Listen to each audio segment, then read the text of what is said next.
Welcome back to In Ohio Country today. Big Dan Wilson alongside of Marcus Davis, and Marcus is the National Sales Manager for Bazooka. Marcus, thanks for joining us. Thank you for having us. Let's talk a little bit about what you do here today with Homan. You have a great relationship with Homan, and that's why we're interviewing you today. Absolutely. So Bazooka Farmstar has a dealer network that's across the country, and Homan happened to be one of our dealers here that we're here to support. We brought a different line of equipment here to showcase for the people in Ohio and surrounding areas. Let's talk about what you did bring today and what you're showcasing to the attendees here at Farm Science Review. Yeah, absolutely. I got a 50-foot hay bar here designed to top spread over on hay fields. We actually do make more of a tool bar that actually incorporates on a no-till style, but unfortunately we don't have one here today, but we got a 52-foot outlaw here for pumping, and also have a riptide pump to be able to agitate pits. What are some of the other products that Bazooka has for our producers? So we've got agitation boats all the way to toolbars. That's kind of our niche market. We have a rolling coulter disc that incorporates the manure 6 inches in the ground to put it right at that root zone for that crop to grow, and that kind of sets us apart in the market for what we do. You know, that's very important too, because we're dealing with a lot of water quality issues here, and of course our livestock producers in west central Ohio and throughout the Buckeye State have all had issues on what to do with their waste, and so having the right technology to be environmentally friendly is important, especially to you guys, right? Absolutely. Yeah, I mean, getting that manure in the ground and putting it where the root zone of that crop, and being able to show the ROI to these farmers that nutrient's not a nuisance. This is something that can be used to build the next crop and be able to be successful. Let's talk about the technology behind that and where it's all produced. So it's all produced here in Washington, Iowa. That's where our engineers are. They came out with this a few years ago. We've kind of developed more and more as we've gone along. You know, we've changed the degree angle a little bit, changed the blade style, being able to put down whatever nutrients that are available in that manure, being able to put it down for that customer. So it's kind of evolved over time, but as time goes on and things change in the market, we definitely adapt with it as we go along. Now, Marcus, you grew up on the farm. You know a little bit about what's happening, especially with this type of application.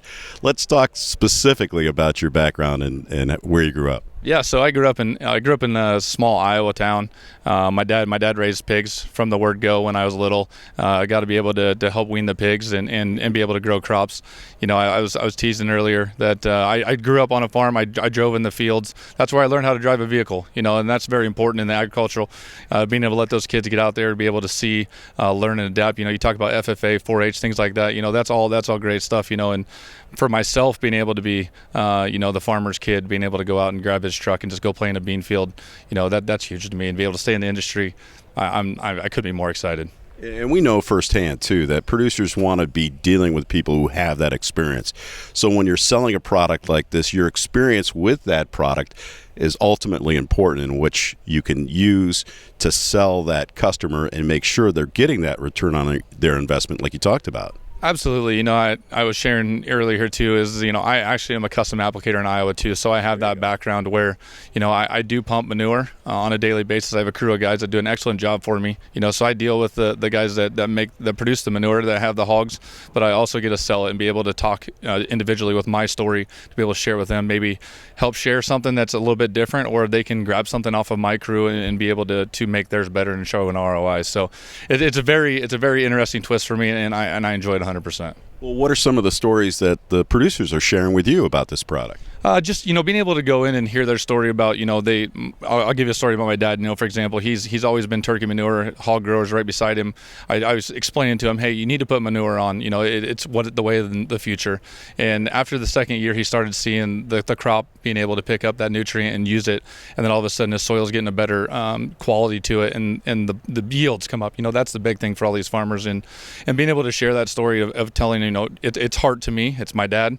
Being able to share, hey, I had to convince my dad, and when you go out there and you talk to these end users that, you know, have the old school way of it's a nuisance, we need to get rid of it. Well, there is a truth to it, and there's a science to it, and to be able to put it down there, to be able to use it, that's key to the market. So how are the crops looking over in Iowa? They're looking pretty good. Actually came over here. They just started picking a little bit of corn over there. The beans are looking good. In my local area, had a hailstorm come through and open some bean pods up. You know, unfortunately, like on my dad's farm, for example. But they're looking good. I don't think that they're going to be the blowing the bins out the top by any means. But it should be a good crop. Depending on the western Iowa is a little bit drier, but in eastern Iowa should be a good crop. Well, as of the 1st of September, the USDA said the Buckeye State had the best soybeans in the country. So, no, fair enough. I'm a big sports fan too. I'd say Hawkeyes, but I understand totally. So, no, they should be a good crop. I think overall, just I go across the country a lot of ways. Just depends on where you are. Is what it's going to be. Yeah. So, if people want more information about Bazooka, where do they go? Just www.bazookafarmstar.com, and everything you need should be on there. If not, talk to one of our local dealers, and we can help you out in any way. Yeah, we wouldn't be here if it wasn't for our good friends at Homan Inc. And Homan has a great relationship with Bazooka. Let's talk about that before we let you go. Absolutely. Roger's done a fantastic job, been a dealer for us for a lot of years, supports us. Anytime that he has a question, we fulfill that answer, or if he needs our help, it's a bond. I mean, it's unbreakable. These guys do a great job for us, and we couldn't be more thankful for it. Another great American-made product in Iowa, our good friends at Bazooka. We want to thank Marcus Davis for joining us, National Sales Manager for Bazooka. Marcus, thanks for joining us. Thank you. And we'll be back with more In Ohio Country Today right after this.